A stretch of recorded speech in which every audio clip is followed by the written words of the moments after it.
So we should both be recording. Got it. Yeah. Awesome stuff. I'm excited. Great. Yeah. I'm glad to have you on, man. I think this is going to be a great episode. We're going to talk about branding, and I'm sure that you're excited about branding because that's what you do. Yes, sir. So you could go, I just want to let you know, Jeff, you could go as deep as you want, personally, professionally, as long as it's going to give your audience value and yourself value.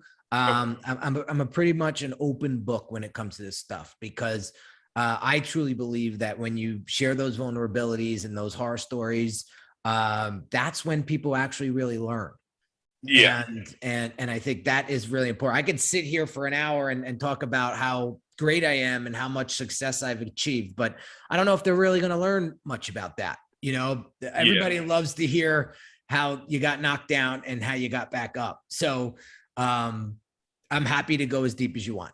Okay. That's great. Yeah. And that's what I like to do as well. I mean, I like to give the good, the bad, the ugly, just the whole picture versus I guess you would say the pie in the sky type thing. Everything's great. I have great clients, great business, great everything, and business doesn't roll like that, unfortunately.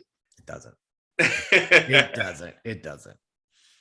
So cool. Well, we'll go ahead and just get started, and we'll talk about branding, and we'll just dive into it. You got the one sheet, right, Jeff? I do. I'm looking at it right now. Okay, yeah. Excellent. Yeah. So I like to give that. Sometimes it gets to you, sometimes it doesn't. That's why I'm always checking. Oh yeah, it's nice. Actually, I have a little takeaway from it. I'm like, okay, I need to get a one sheet, get my one sheet updated with that. I like the way you have it structured. Thank you. So, cool. All right. Well, we'll count it down. 3 and 2 and 1. Welcome, marketologists. This is another marketing strategy session. Today, I have Henry Kaminsky Jr. Now, see, he wasn't expecting the junior part, but I have him on the line with me, and we're going to talk about branding, and we're going to talk about branding a little different than usual, but this is going to be really exciting. I mean, his resume is incredible. I mean, his client list is incredible, and his knowledge is incredible. Henry, thanks so much for taking some time to spend with us. Jeff, I'm super pumped. Thank you so much for having me. I'm excited. So first off, I want to get into who you are. Now, it's on your website, and I was listening to who you are and how you become a pretty much fighter and been victorious from birth. So give us a little insight about who you are and how you became who you are today. So every podcast I come on, I try to make this story shorter and shorter to keep it as punchy as possible. So I'm gonna give this a whirl. So, here's what happened. When my parents got married, they wanted to start a family right away, and medicine wasn't the way it was back then. We're going back, late 60s, early 70s, and they just did not have the capabilities of getting pregnant. There was issues with my father, issues with my mother that were unknown. So these two knuckleheads tried for 16 years to try to start a family, and they were unsuccessful. And then as 79, right, 80, medicine got a little better. My mother went in for a short surgery. Boom, 9 months later, here I come. So fast forward 2 years, my mom's in the kitchen trying to do her thing and make sure I'm okay. But I'm in the other room in my crib, and she comes in and I'm blue and unresponsive. So she freaks out, runs me to the hospital, and they realize that I lost all the nutrients out of my body from over urinating, because my mother kept giving me water to try to calm me down, because I was a little bit of a colicky baby back then. And again, this is the story that I was told as a kid, and it didn't make sense to me at the time. And then as I got older, the pieces of the puzzle they all come together. So they get me back to life. And as I was growing up, 5, 6, 7, 8 years old, I would always hear my mother tell the story about I was her miracle baby. And I never understood what that meant. And then I realized, maybe I'm not supposed to be here, but I am. And so what am I going to do with this life while I still am here physically. Well, Yeah. I want to make a difference. I wanted to make something of this life because not everybody gets a chance like I did. You know, look, just go to any local hospital and go to the peds oncology ward and see what's going on there, and you'll get it. Right. So Yeah. I just said to myself, you know what? I'm here on borrowed time. I'm going to make the best of it. And I'm just going to run through this thing called life and see where it takes me. And so I've always been a scrapper. I've always been somebody that never really had a lot of guidance as a kid. Like my father, unfortunately, my parents went through a horrible divorce. So my father got custody and now he's working 4 jobs to keep food on a table. And this guy was a mechanic for UPS for 33 years. I mean, he was just a master at his craft, but you know, he wasn't the next Bezos. So Yeah. it was very interesting growing up like that. So I always had this hustle because I always saw him working, but there was a lot of times where I was out there kind of fending for myself, like learning life as a, you know, 9, 10, 11, 12-year-old, 13-year-old, moving around a little bit and coming into a city freshman year of high school where I was the minority of the school. So there was like 50 Caucasian kids in the whole school.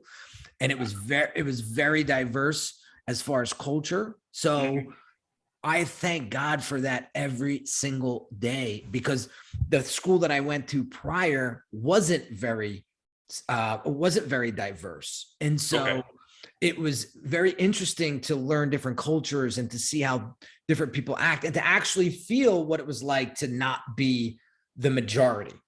And that really helped me tremendously accumulate my communication skills. Because there was a lot of times where I was approached and people had a preconceived idea of who Henry Kaminsky was. But when I opened my mouth, it was a different feel. It was a different story. And to this day, Jeff, I still get that. So, you know, not to go too deep into the personal side of things. Again, I'll go as deep as you want, but it's very interesting because I want to tie this back to branding. A lot of times we see things at face value and we make this assumption or this judgment, like maybe it's cheap, maybe it's amateur, I see a lot of these personal brands out there, their websites and their online presence looks like they started 2 weeks ago and they made their own website and, you know, they're a do-it-yourselfer, you know what I mean? Yeah. And meanwhile, they got 25 years experience and they're masters at their craft, but their online identity looks like they just started 2 days ago. Yeah. Right. I'm not saying this is right or wrong, but what I'm saying is it's reality. People are going to see that and be like, I'm going to go over here. This guy looks more established. This woman looks more established. I trust that. So, and then they go and meanwhile, those people are probably 10x more expensive than you, but they're going over there because their online presence built up the trust, the credibility, the authority better than you. Yeah. So it just goes to show how important it is to be very cognizant of what your exterior looks like and does it align with your interior? Yeah. Now dig into that a little bit more with branding. First of all, you know, explain what branding is to those that might not know what it is. Now, you know, our base, their businesses, they should know what branding is, but some may not. They may have a misconception on what it really is. And then let's talk a little bit about that, how your brand ties into your business culture or ties into your personal values. I love it. Okay. So the definition of branding that I really have an affinity towards is from a guy by the name of Marty Neumeier. He has a few books out there. And what he calls branding is the gut feeling people get when they interact with you or your product or service. So when they walk away, what do they feel? All right. What do they feel? That's brand. So you may think you're one thing, but your audience is feeling something else. That's what your brand truly represents right there. So that's that. So when people say, well, I thought branding was like your logo and your website and this and that, like, yeah, those are brand assets. They help evoke that feeling and emotion, but it's not just a one prong thing that makes a brand what it is.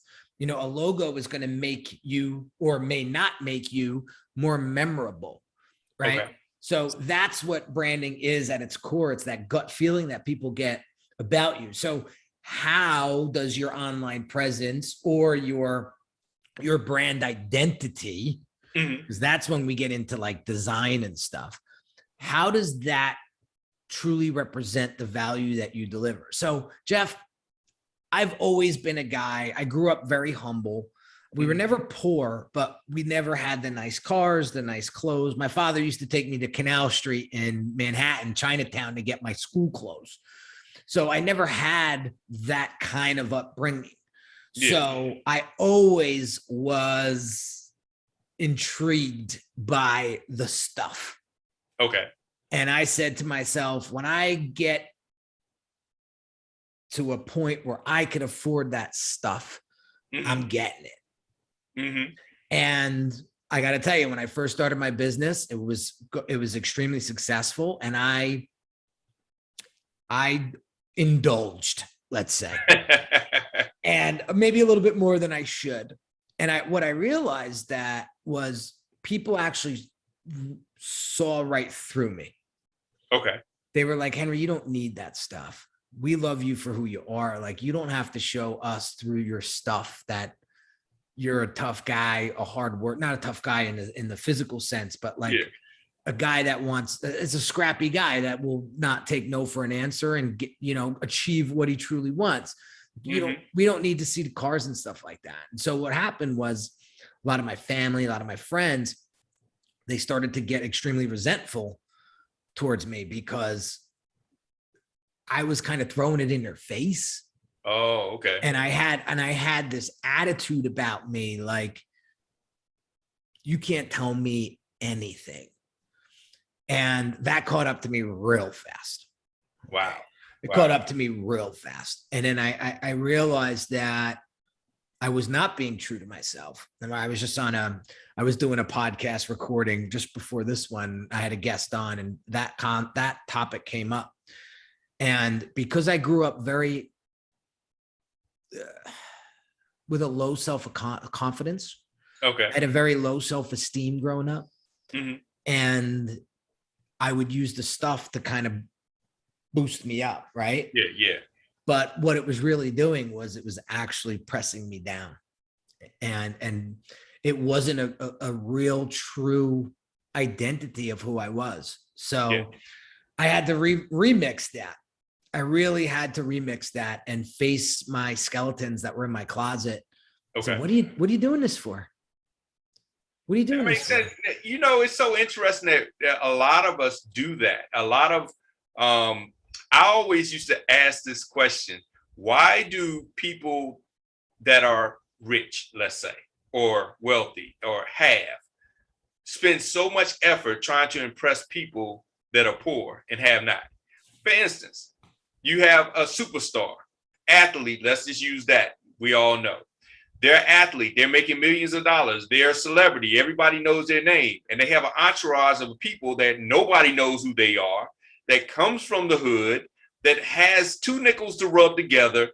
And then they spend all this money popping bottles and buying all this expensive stuff and showing off all this lavishness to impress people that couldn't afford it and to sway their opinions. When it's like, yeah, but why are you trying so hard to impress people that have an opinion for stuff that they can't even afford? So they have you at a higher standard than they can be at. And you're spending so much to impress them instead of just being yourself. Because once the money goes, will they still be around? Will they still be with you? And I never understood that. I'm like, why is this one guy or girl spending so much effort and expense to impress people that put you at a standard that they could never live up to or are not living up to. I'm not saying could never, but at the time are not living up to. And we do it even with businesses. We try to make our business so grand, and we're trying to impress a lot of people that you're like, okay, well, this is what I offer. Will you patronize my business? Oh man, I can't afford that. But you should be doing this though. And they're like, wait a minute, but I'm listening to you. Why am I catering my business to you when you are truly not my customer or my client? Yeah.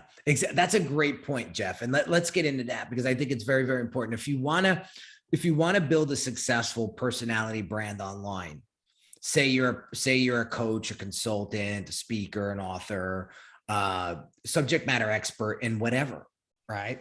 Mm-hmm.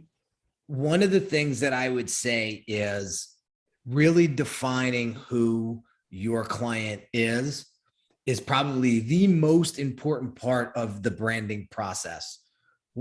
From before you even get into any design work, anything like that. Because what I tell my clients is this: we're not designing this business for you. And it's sort of like a shell shock for them. I said, we're designing this business for them. So if we don't know who these people are, then we're designing blindly, which is going to cost you a lot of time, money, and energy. And you're not going to be happy with the results. So I tease them a lot when we get done with the brand strategy and we go into the design phase. I tell them, all right, I'm going to present some logo concepts in the next few days. Mm-hmm. When I send them over, you and I are going to have a sit down and we're going to discuss these. But here's what I'm going to tell you right now. If you come back to me and tell me that your wife doesn't like the color blue, or your 7-year-old daughter doesn't like that typeface, I'm firing you as a client. That's so true. Right? I said, unless they are, Jeff, unless they are your client, I don't care about their opinion. Yeah. I don't care about their opinion, because if your ideal client can't resonate with the identity and presence of your business online, you're not going to have a bit. You're not going to have a business. So for long. So, so when they get that, right, it's like something like clink, like really sinks in. And that's the key. So let's help your audience a little bit understand how to identify your ideal client, right? Okay. So you need to understand, all right, there are certain pains, challenges, and desires that your ideal client wants or needs or is experiencing. So what are you doing to find those things out? Okay. So there's some cool resources out there. I mean, if you just go to a competitor's website and you look at their testimonials and you read between the lines, I like to say, of those testimonials and see what was the pain point that was solved, there's your clue, right? Video testimonials of competitors. Listen to the language that they use. Use the same language in your marketing. Okay. That's going to connect. That's going to like click. Ooh, this person is speaking my language. You ever been on a sales call where they say, now you're speaking my language, and you get all excited because you're like, oh, this sale is going to close. Yeah. Yeah. Well, you could start doing this intentionally by leveraging your competitors' testimonials and really dissecting them and understanding them. Now, the other thing is I don't spend too much time on demographics because that's kind of standard. You could do that quickly, but psychographics is a lot heavier of a, what's the word I'm looking for? I would say I would put more emphasis on psychographics. So what is psychographics? It's why people do what they do. So if they have an affinity towards Range Rover, why? Yeah. Right? If they like Patagonia brand, why? Like, you got to get to the bottom of that. Let's dig into this a little bit, Henry. Yeah. You speaking my language, Henry. So here's the thing. Range Rover. Do you buy a Range Rover because of the reliability? No. Everybody knows Range Rovers are not reliable. Do you buy it because of the look? Maybe. But you buy it because of the status that it gives you. And people don't even, it's so funny because they don't want to admit, I'm not buying it because of the car. And I'm a car guy. And so the more expensive the car, usually the less reliable, the worse on gas. I remember going to like a dealership and I was looking at some Ferraris, Lamborghinis, McLarens, and I'm like, why do they only have 20,000 miles on it? And they were like, well, these cars, you really can't drive them that far. I mean, really, after about 2,000 miles, you're going to have to get an oil change, which is going to cost you about $5,000. After they start doing this and that, they're going to say, you know what, this costs too much, and they're going to trade it back in. Mm-hmm. Their only purchase is to show off. And I started saying, that's the real reason. That's what you're buying. You're not buying because everybody says, well, you're buying a Lamborghini because it can go 200 miles per hour. You'll never go 200 miles per hour. So you're not buying it for that. You're not buying it for speed. You'll never go that fast. And in Atlanta with the potholes and how low they are to the ground, you won't go 60 miles per hour in those cars. So it's like that. I love what you're saying with psychographics. Why? What is the real reason people do business? Yeah. And what does it say about them? Right. Yeah. What does it say about them as an individual? And again, this isn't to judge, it's to get a better understanding of who you're working with. I'll give you a quick example. I had a client come to me recently who was in desperate need of a rebrand. Okay. Mm-hmm. He was in the game for 10 years, very respectable in his profession, but he was getting disrespected in a way that caught up to him, meaning he had a lot of connections. Okay. Right. But people were coming up to him because he was such a nice guy. They were kind of squeezing him for his connections, but nickel and diming him when he went to send them a bill. So if you really had that respect, people would just be like, all right, send me the bill. They wouldn't be nickel and diming. So funny story happens. I'm on Instagram and this woman reaches out to me and says, I work for this firm and I think the principal could really use your help. And I said, and she kind of explained to me the positioning aspect of branding. So this is poor positioning. Okay. Let's talk about this, right? If you're positioned well online, people will either disqualify themselves immediately by saying what you said before, I can't afford this person, or they'll say, this guy is exactly what I'm looking for. All right. That's good positioning. That's good positioning. So she comes to me and she says, I want to connect him to you. What is the process? So I said, we have a brand assessment that I do prior. It's $500. It's not free. I said, tell him to go through the assessment process. You'll get on the phone with me and we will discuss where you're at, where you want to be and what's stopping you from getting there. So he does it. Okay. He does it. So he moves forward with the brand strategy and we go through the whole process. And here's the thing. I thought he was doing this for himself. And I think a part of him was. Okay. But I think the other part of that was to tell this woman who works for him, to show this woman who really respected him. And he had a close relationship with her, that he was the goods. Okay. Like he's going to put his money where his mouth is, and he's going to level up his game. It's like a wife that's constantly haunting you because of you gained all this weight over the years. Yeah. Right. And then finally you say, all right, that's it. Watch this. And 90 days later, you look better than you did when you were 20.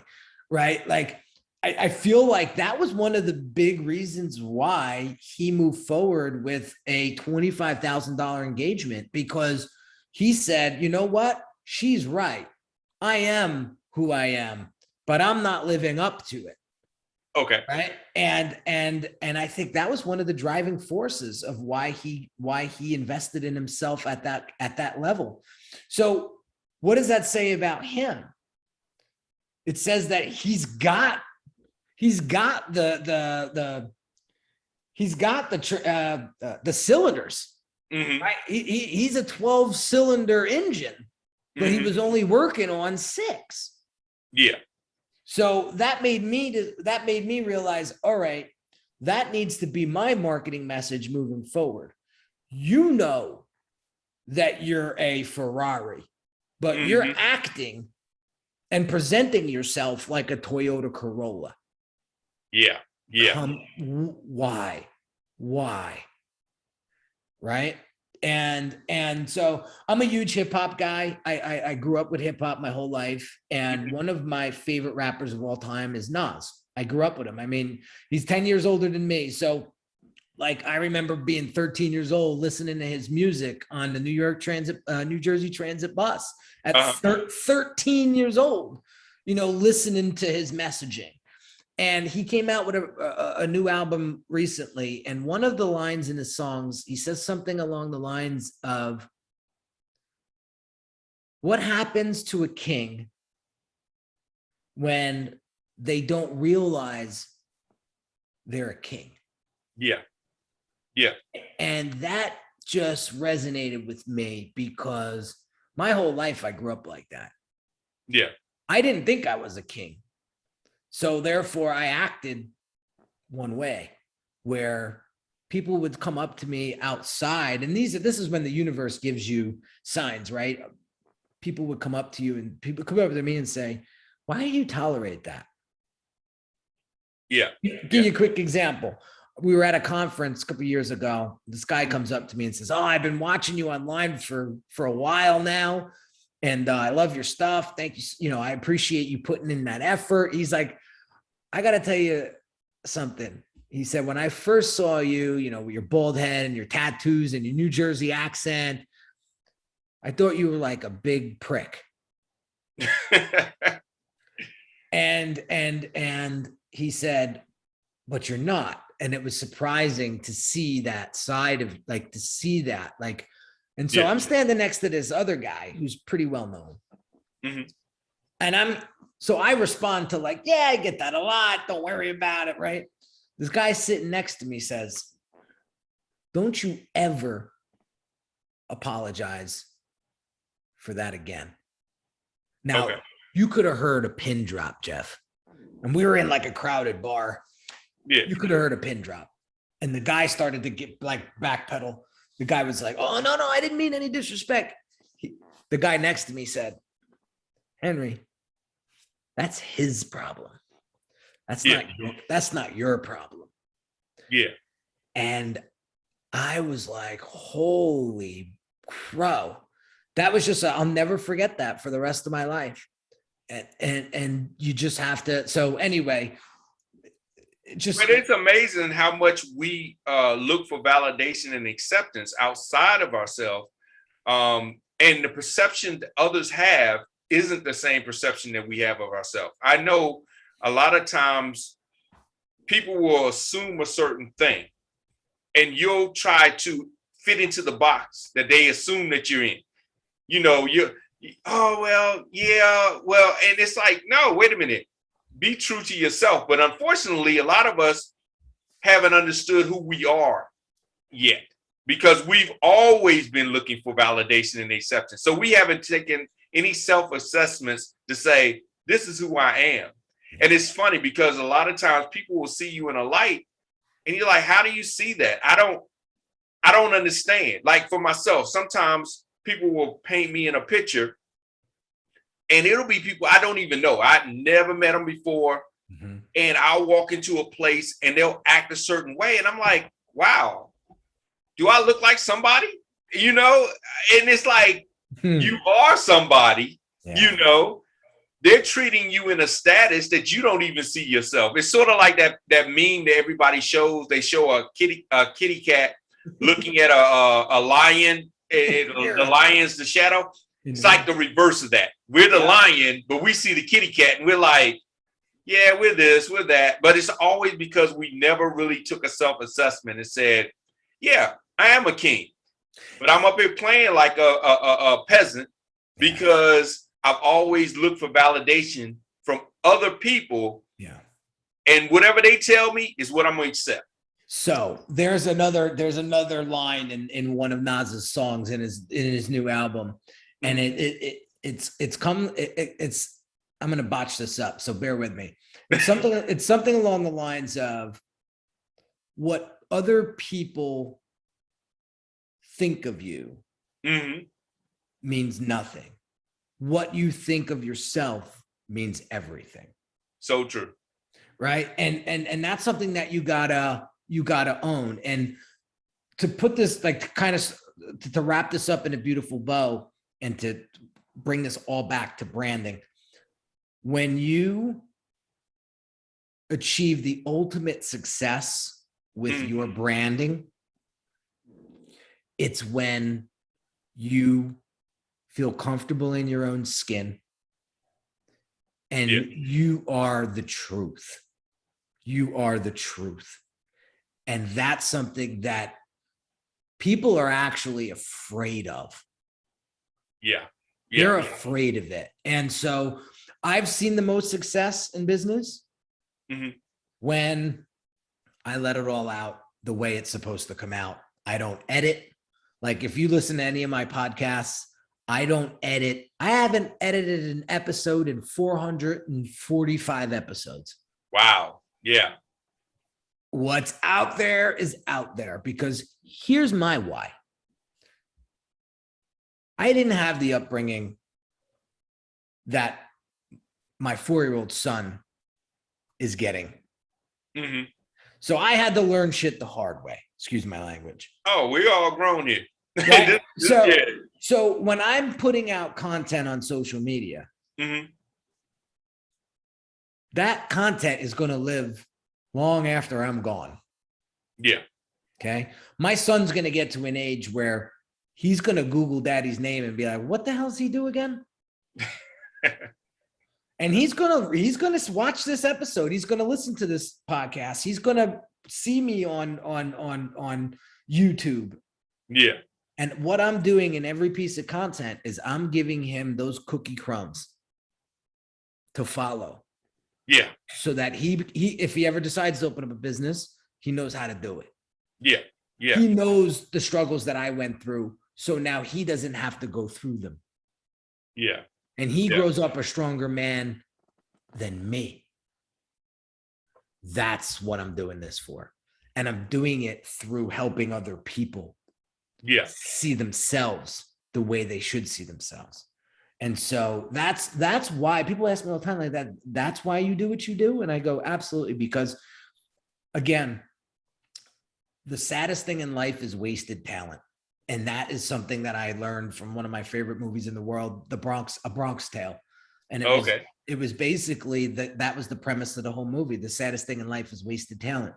And I feel like there's so many people that get into their 50s, 60s, 70s, 80s, 90s, look back and say, I shoulda, coulda, woulda. And you know what? I'm 40 years old. I turned 41 on Friday. And I promised myself last year, I will not live my next 40 years the way I lived my first 40. Yeah. And so be it. And so there's going to be things that are going to make people uncomfortable. Henry's going to be a different person moving forward. And you know what? If I was the same person I was yesterday, that means I'm dying. I'm not growing. Yeah. So that's something that I want you guys to pay attention to is what are you doing to nurture your brand?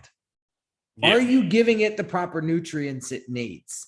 So for example, are you hiring the right mentors or the coaches or the consultants? Are you putting the money, in the right places, right? That's going to bring you back the return, right? Yeah. Because what you give is what you get. And that's how I live my life. When my business isn't doing well, I take a time out and I say, how much effort have you put in this quarter? Okay. And if the answer is, well, not that much, well, there's your sales sheet. So what you Makes sense. give is what you get. And I am a firm believer that is the way the universe works, whether it's business, personal, what have you. Yeah, So put it in and you'll get it out. that makes sense. Yeah, that makes a whole lot of sense. Mhm. Now tell me about the difference between your personal brand and your business brand. So, now we're talking a lot about being authentic as Yeah. far as on a personal level, Yeah. but you can also be authentic as a business. There's a lot of businesses out here operating outside of their true selves. So tell me the difference between the two. So a business brand, see, the real question is, should I build my business brand or should I build my personal brand?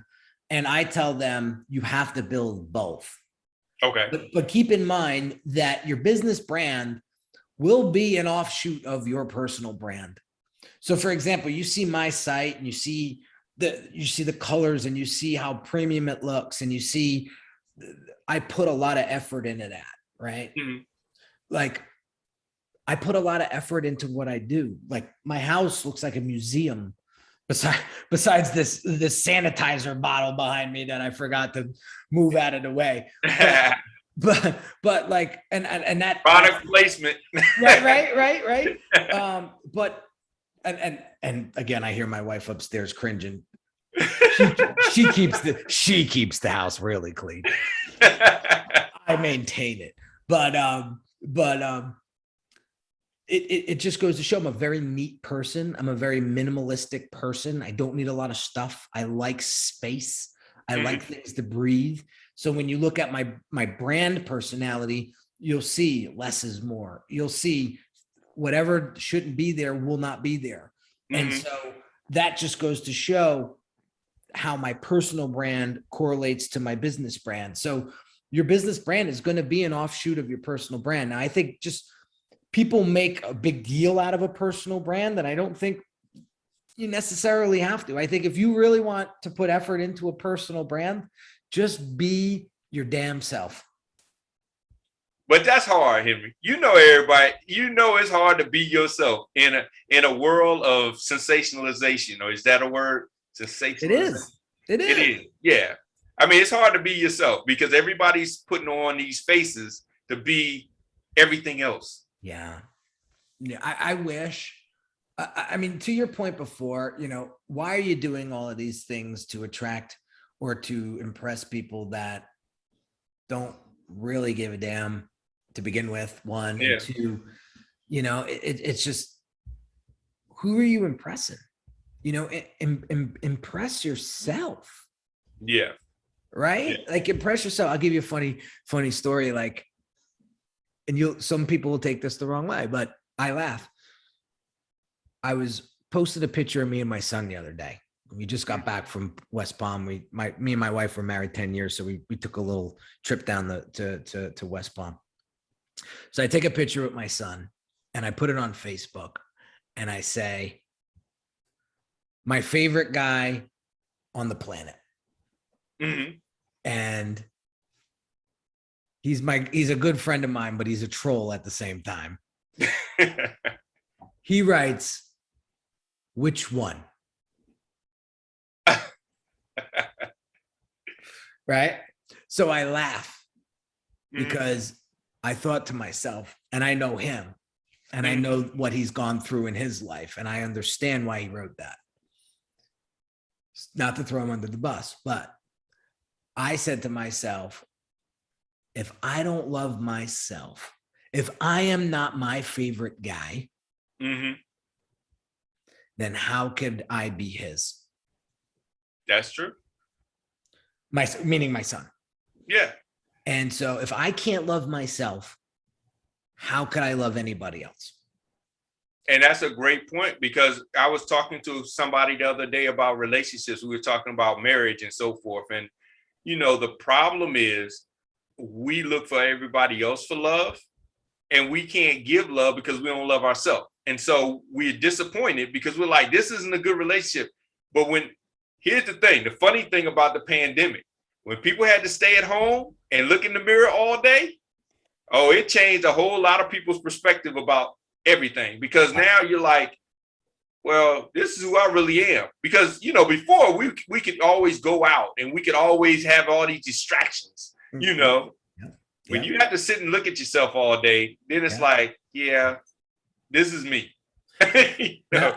And that's why I think what made me the person that I am today is a lot of personal development. Mhm. To this day, I'll be honest with you, I'm starting EMDR therapy on Friday. EMDR therapy is a therapy that was introduced to me by, I have a mindset coach that I meet with every 2 weeks. I think it's very important as you're growing your business to have your board of directors, right? And so your board of directors could be a business mentor. It could be a therapist or a coach, right? It could be individual coaches, like a personal trainer. I have a personal trainer, air quotes, for social media. So they help me with my social media, right? And that's all they do, right? So finding that board of directors. So my mindset coach says, you know, I've been with you for 4 years. I know you probably better than your wife knows you. I would recommend EMDR therapy. It is a tremendous therapy that has phenomenal result, specifically for past trauma in your life. Okay. And I said, okay, let's do it. So I was a little hesitant at first. And then I'm talking to a client just randomly. And client says to me, I got to tell you, past few months haven't been that good, struggling a little bit. I started this therapy. It's called EMDR. I said, that's it. That was your confirmation. Universe is telling me you got to go in on this, because I saw a huge change in this client's personality over the, you know, when I was talking to him. So I said, doing it. So I found a practitioner right here in town for, and I signed up. So that's when you asked me, like, I know it's easy. You basically said it's easier said than done to be your true self. I think when you spend the time, you know, I have a journal that I write in every morning. When you put in the effort and invest in yourself, it gets easier. I'm not going to say it gets, everything is beautiful, but it gets easier. And who knew that we were going to spend 47 minutes talking about like personal development, but personal branding has a lot to do with personal development, because I think when you are living the life that you've dreamed, you've designed in your head, that's when you win. It is. And nowadays, with so much out there, people can see through, like you were saying, people can see through if you're being you or you're putting on a face. You know, and it's harder and harder now to mask it, to say, oh, I'm, you know, it's so funny. For instance, and I don't want to shame anybody, and they can take it how they take it. But during the pandemic, I've seen more millionaires or millionaire claims that I made more money on the pandemic than I've ever. I'm like, where's this money coming from? I mean, businesses are shutting down. You know, people are unemployed. Nobody's going out. How all of a sudden everybody's business is the best year they've ever had in business? I'm like, mathematically, it's not possible. You know, I'm not saying that it's not possible for anybody, but it's not possible for everybody. And I'm like, look, let's just be honest. If you had a bad year, you had a bad year. It's understandable. But everybody's posting these pictures, and I'm thinking, so when did you take this trip? Because we were supposed to be on lockdown. You know, this is the best year ever. And they all on the beach. And I'm like, we're supposed to be on lockdown. You know, what are you talking about? But people are so used to putting on these faces. Yeah, they do it for the gram, right? They do it for the gram. And it's sad because, you know, my wife and I struggled with this for a few years. You know, I would put things up online that would make her uncomfortable. And again, I was not very comfortable in myself 5-6 years ago. So I would put all that stuff out there and people saw right through it. I'll give you a quick example. I was running a Facebook ad and it was me getting out of a private jet. And this troll came over and he said, I don't even know who you are. I've never heard of you. Mm-hmm. but you're coming out of a private jet. So like, tell me who you are. And I was like, this is fantastic. Mm-hmm. So instead of me getting all butthurt about that, you know what I realized? I don't have enough substance out on social media. Wow. Yeah. So what did I do? Took the ad down. Now, if I ever run an ad, you know what it is? It's me teaching something. Okay. That's my ad. It'd be 2-3 minutes long at max, but it's me Mhm. actually teaching a branding concept. That makes How sense. are you going to troll that? Yeah, it makes sense. How are you going to troll that? And even with the other one, you coming out the jet, is what we've been so used to seeing over infomercials and so forth. The guy with the yacht and the two girls, and you know, Listen, if somebody's going to hire you because you're coming out of a private jet, think about that for a second. yeah. Do you really want to work with somebody like that? And that's what was happening, Jeff. I was attracting all of that clientele, and I was going crazy because I was like, I don't like these egos, but Yeah. yet I was just attracting who I was. Yeah. So Yeah. here's what, because we're running low on time. This is what I want.